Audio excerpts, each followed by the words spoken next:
Asia और Europe दोनों महाद्वीपों में ये देश आता है। यहाँ पुरुषों के मुकाबले बहुत ज्यादा महिलाएं रहती हैं। यहाँ की महिलाएं देह व्यापार के लिए दुनिया भर में जाती हैं। इन्हें भारतीय पुरुष काफी पसंद आते हैं। यहाँ तक कि अगर किसी भारतीय से पूछा जाए कि वो किस देश की महिला से शादी करना पसंद करेंगे, तो वो इसी देश का नाम बताएंगे। इसकी प्राकृतिक सुंदरता और इतिहास इतना ज्यादा दिलचस्प है कि करोड़ों सैलानी यहाँ हर साल सिर्फ घूमने आते हैं। इसके अलावा इस देश में एक ऐसी जगह भी है जहाँ के पुरुष अपनी पत्नियों को किसी भी अजनबी के साथ रात बिताने की इजाजत खुद देते हैं। दोस्तों, हम बात कर रहे हैं रशिया देश के बारे में।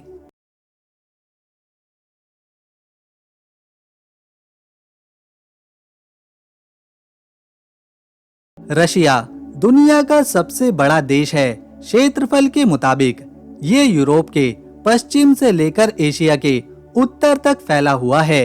1,71,00,000 स्क्वायर किलोमीटर के एरिया में ये देश फैला हुआ है। यहाँ बहुत से मॉडर्न शहर हैं और कई इलाके ऐसे हैं जिसमें आज भी प्राचीन परंपराओं पर चलने वाले लोग रहते हैं। और एक ऐसा ही गांव है यहाँ पर जिसका नाम है चुकोतका।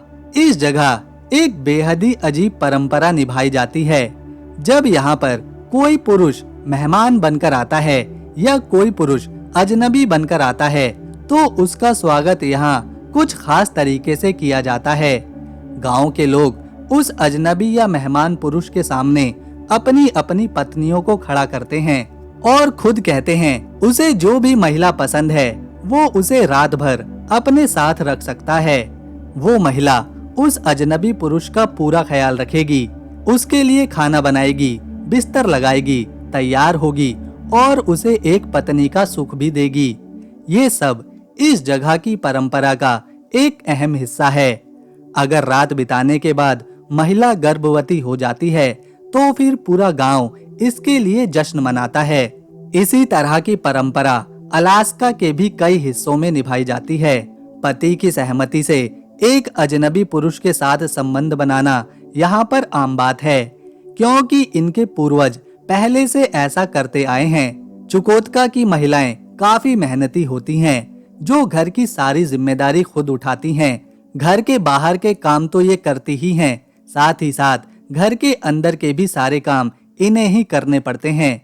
पति की सहमति से किसी भी अनजान पुरुष के साथ सोने के लिए ये हमेशा तैयार रहती हैं। अगर कोई अनजान पुरुष गांव की महिला के साथ सोने से मना कर देता है, तो उसे यहाँ के लोग अपना अपमान समझते हैं। उनका मानना होता है कि वो अपनी सबसे प्यारी यानी पत्नी उन्हें सेवा करने के लिए दे रहे हैं और वो अजनबी पुरुष उनकी पत्नी की सेवा लेने को तैयार नहीं है। ये पूरे गांव का अपमान है। इससे वो काफी दुखी हो जाते हैं।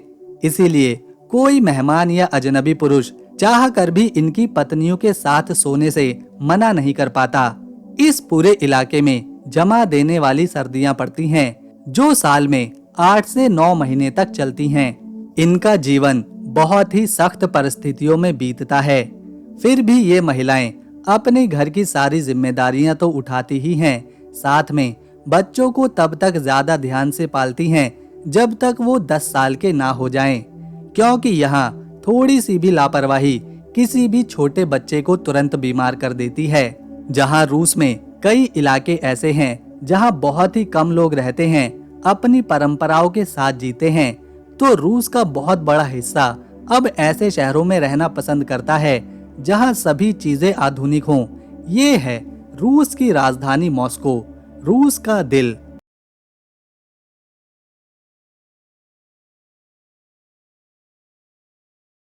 इस शहर की इमारतें, सड़कें लाजवाब दिखाई देती हैं। इस शहर को दुनिया के सबसे खूबसूरत शहरों में से एक माना जाता है। रूस दुनिया का सबसे बड़ा देश है, लेकिन 1991 में सोवियत संघ टूटने से पहले 19 देश और थे जो रूस का ही हिस्सा हुआ करते थे, जिसमें Armenia, Azerbaijan, Belarus, Ukraine, Georgia, Tajikistan, Uzbekistan जैसे देश थे। साल 1991 में सोवियत संघ टूटा और इन देशों को रूस से आजादी मिली। आज भी रूस इतना बड़ा एरिया कवर करता है कि हमारी धरती का 11% हिस्सा रूस में ही जाता है। जहाँ जमा देने वाली ठंड पड़ती है, ना खत्म होने वाले जंगल दिखाई पड़ते हैं, खूबसूरत पतझड़ का मौसम आता है और गर्मियां तो यहाँ सिर्फ 3 महीने की ही होती हैं, जिन्हें लोग ऐसे बिताते हैं मानो 3 महीने के लिए कोई त्योहार आ गया हो। यहाँ के लोगों को गर्मियां बहुत पसंद होती हैं, क्योंकि गर्मियों में इन्हें भारी भारी और बहुत सारे कपड़े नहीं पहनने पड़ते। इसके अलावा यहाँ की महिलाओं को किसी दूसरे देश के मुकाबले भारतीय पुरुष बहुत पसंद होते हैं। इसीलिए ऐसे बहुत से लोग हैं जो रूस अगर घूमने भी गए हैं तो उन्हें वहाँ बहुत सी ऐसी महिलाएं मिल जाती हैं जो उनसे शादी करना चाहती हैं। कई भारतीय पुरुष हैं जिनकी शादियां रूसी महिलाओं के साथ भी हुई है। ये देश इतना बड़ा है कि अगर कोई इसके एक हिस्से में है तो वहाँ दिन का समय होता है, और अगर कोई इसके दूसरे हिस्से में है तो वहाँ रात का वक्त होता है। यहाँ पर 11 टाइम जोन हैं। एक ही समय में इस देश में 11 अलग अलग टाइम होते हैं, और ऐसा सिर्फ रूस में ही देखने को मिलता है और किसी भी देश में नहीं।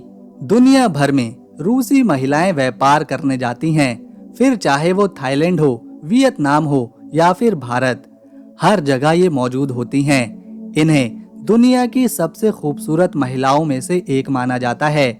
इनके सुनहरे बाल, दूध की तरह सफेद रंग इन्हें और ज्यादा सुंदर बना देता है।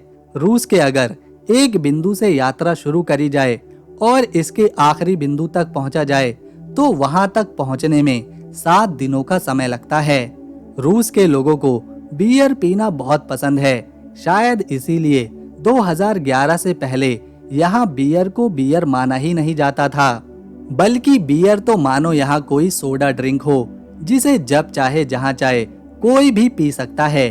पब्लिक प्लेस हो, सड़क हो, पार्क हो या फिर घर हो, कहीं भी बियर पीने पर कोई रोक टोक नहीं थी। लेकिन साल 2011 के बाद पब्लिक प्लेसेस पर इसे पीने पर रोक लगा दी गई।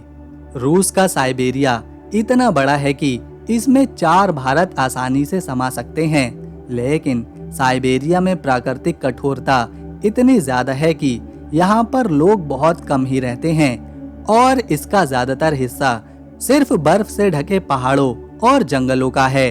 राजधानी मॉस्को की नाइट लाइफ बेहद ही कमाल की होती है। रात के चाहे 2 ही क्यों ना बजे हों, लोग सड़कों पर घूमते मिलते हैं। खास मौकों पर तो मानो ये शहर रात में सोता ही नहीं है। रूसी लोगों को टैटूज बनवाना बिल्कुल भी पसंद नहीं होता। बालों को अतरंगी रंगों से कलर करना भी इन्हें जरा भी पसंद नहीं आता। ब्लैक ड्रेस इनकी पहली पसंद होती है। इसके अलावा रूस की महिलाएं ना मोटी मिलती हैं ना पतली, मानो भगवान ने इन्हें वरदान दे दिया हो कि ये हमेशा खूबसूरत ही रहेंगी। ये है रूस का सेंट पीटर्सबर्ग शहर, रूस की शाही राजधानी। ये शहर अपने अंदर पूरे रूस का इतिहास, संस्कृति और कला को समेटे हुए है। यहाँ देखने को मिलते हैं बड़े बड़े महल, पुरानी इमारतें, स्टैचूज और शानदार चर्च, जो बताते हैं ये देश पहले से ही कितना खूबसूरत है। यूरोप से, एशिया से, पूरी दुनिया से इस देश को देखने, घूमने और समझने के लिए हर साल 1 करोड़ लोग आते हैं। साल 2023 की एक रिपोर्ट के मुताबिक सिर्फ इंडिया से 60,000 लोग बिजनेस टूरिज्म के लिए रशिया गए थे। इसी बात से अंदाजा लगाया जा सकता है कि भारतीयों को भी रूस कितना ज्यादा पसंद है। इसके अलावा लाखों लोगों का रूस घूमने का एक और कारण है कि इसका बेहद ही सस्ता होना। रूस में जो करेंसी चलती है उसे रूबेल कहा जाता है, जो इंडिया के केवल 92 पैसे के बराबर है। यही वजह है लोग बहुत ही कम पैसों में रूस में एक लंबा समय बिता सकते हैं। यहाँ के लोगों को रूसी बोला जाता है और ये लोग रशियन भाषा बोलते हैं। 14 करोड़ 46 लाख की आबादी में यहाँ पर सबसे बड़ा धर्म ईसाई है, जो कुल आबादी का 71% है, जबकि दूसरा बड़ा धर्म रूस में इस्लाम है, जिसकी हिस्सेदारी 15% से लेकर 18% तक है। जबकि 15 से 20% लोग ऐसे हैं जो किसी भी धर्म में यकीन नहीं रखते।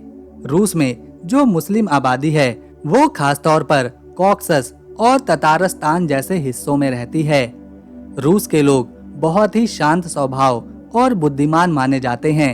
जब सोवियत संघ और रूस एक ही थे, तब से अब तक इसने कुल 31 नोबेल प्राइज अपने नाम किए हैं। 1962 में लीव लैंडर ने पीस में नोबेल प्राइज अपने नाम किया था। 1975 में एंड्री सखारोव ने फिजिक्स के क्षेत्र में नोबेल प्राइज जीता था और इसके बाद 1987 में जोसेफ ब्रॉडस्की ने लिटरेचर में ये पुरस्कार हासिल किया था। इतना ही नहीं, रूस ने साल 1957 में पहला सैटेलाइट अंतरिक्ष में भेज दिया था, जो कि स्पुतनिक 1 था। और सिर्फ इसके 4 सालों बाद यानी कि 1961 में रूस स्पेस एजेंसी को सबसे बड़ी कामयाबी मिली थी, जब यूरी गगरिन ने पहली बार अंतरिक्ष की यात्रा करी और पृथ्वी का चक्कर भी लगाया। ये पहली बार था जब कोई इंसान अंतरिक्ष में गया था और उसने पृथ्वी के चारों तरफ चक्कर लगाए थे।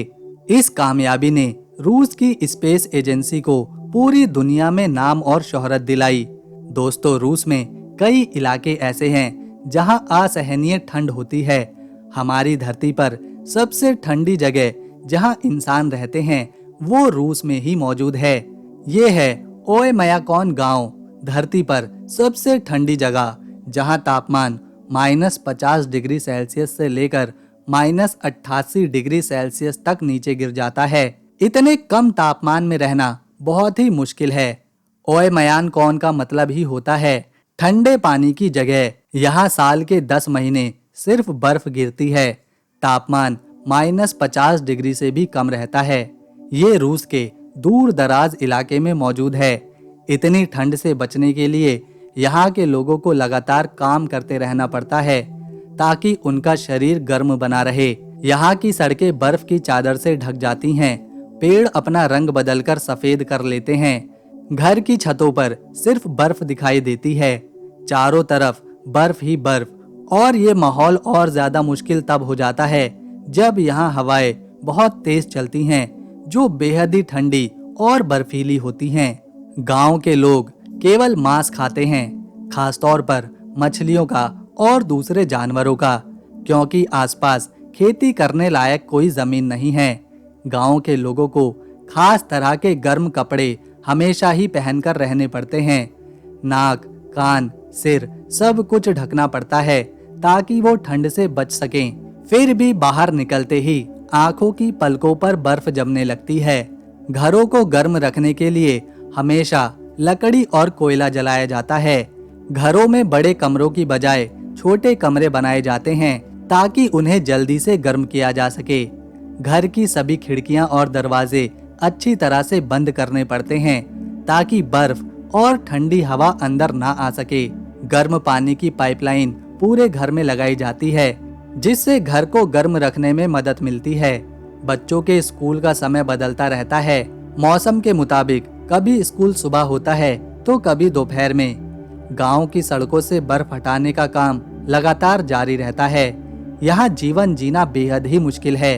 अब अगर इस गांव से बाहर निकलें तो पूरा रशिया ही खूबसूरत है, लेकिन राजधानी मॉस्को की बात ही अलग है। ये जो आप देख रहे हैं, ये है गम मॉल, जो बहुत ही ज्यादा बड़ा है।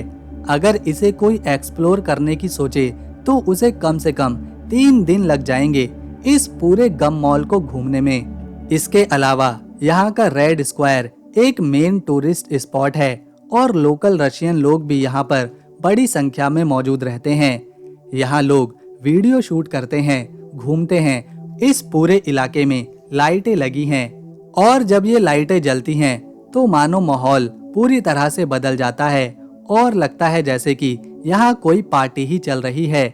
इस जगह पर रूस अपनी मिलिट्री परेड भी करता है। ये है मॉस्को की सबसे प्रसिद्ध इमारत। इसका नाम है सेंट बेसिल कैथेड्रल। ये एक चर्च है।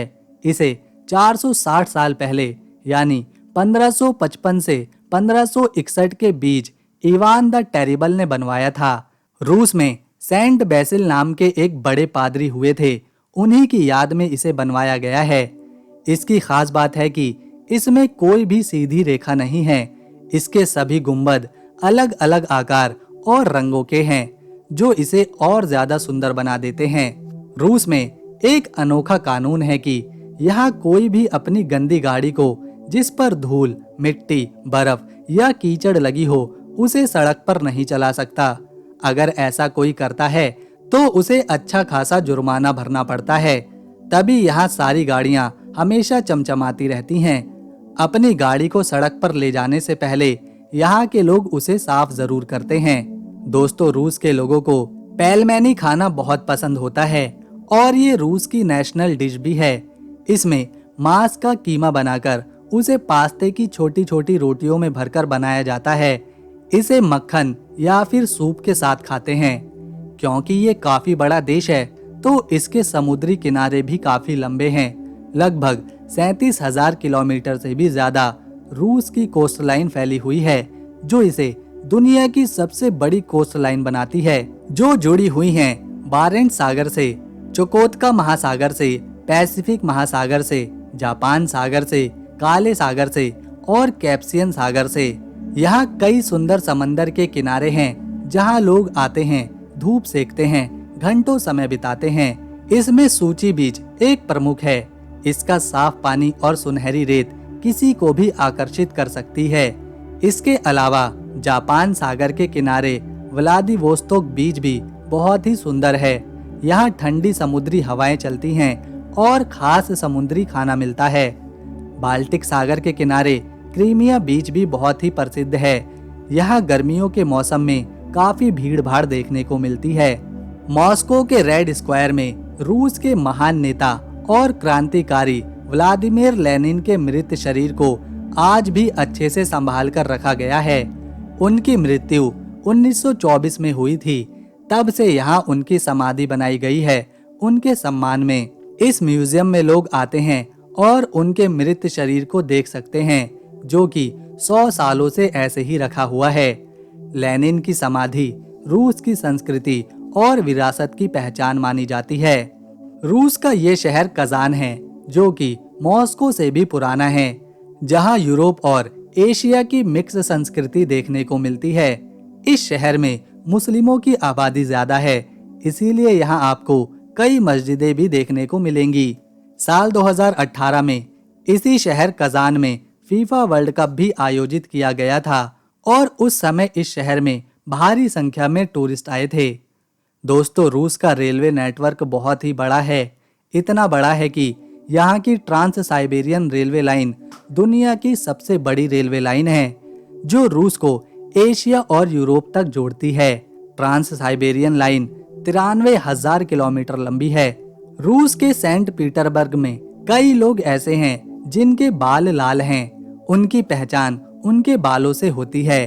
साल 2010 में सभी लाल बाल वाले लोगों ने सेंट पीटरबर्ग में एक त्योहार की शुरुआत करी, जिसे सितंबर के महीने में मनाया जाता है। इस दिन सभी लाल बाल वाले लोग एक साथ सड़कों पर निकलते हैं, संगीत बजाते हैं, नाचते हैं और अपनी एकजुटता दिखाते हैं, फोटो खिंचवाते हैं। सेंट पीटरबर्ग में ये त्योहार काफी ज्यादा प्रसिद्ध है। पूरी दुनिया से लाल बाल वाले लोग इस खास त्योहार में शामिल होने आते हैं। रूस का आधिकारिक नाम रशियन फेडरेशन है। इसके पश्चिम में नॉर्वे, बेलारूस है। उत्तर पश्चिम में फिनलैंड है। बाल्टिक सागर के किनारे एस्टोनिया देश है। दक्षिण में लातविया है, जबकि दक्षिणी सीमा पर यूक्रेन, कजाकिस्तान, चीन, मंगोलिया और उत्तर कोरिया जैसे देश हैं। वहीं रूस की पूर्वी सीमा पर जापान देश है। आपको जानकर हैरानी होगी कि रूस ने 1867 में अपना एक बहुत बड़ा राज्य अलास्का, जिसका क्षेत्रफल 67 लाख स्क्वायर किलोमीटर से भी ज्यादा है, उसे सिर्फ $7.2 मिलियन में अमेरिका को बेच दिया था, क्योंकि वहां कोई नहीं रहता था। सिर्फ समंदर, बर्फ और बर्फ के पहाड़ थे। अगर आज अलास्का रूस का हिस्सा होता तो रूस का क्षेत्रफल और ज्यादा बड़ा होता। तो दोस्तों, अगर आपको रूस की हमारी ये वीडियो पसंद आई और इन्फॉर्मेशन अच्छी लगी तो इस वीडियो को एक लाइक दें, शेयर करें और चैनल को सब्सक्राइब कर बेल आइकन जरूर दबाएं, ताकि आने वाली नई वीडियो की अपडेट आपको मिले सबसे पहले। हम मिलेंगे नेक्स्ट वीडियो में। तब तक के लिए नमस्कार, अपना ख्याल रखें।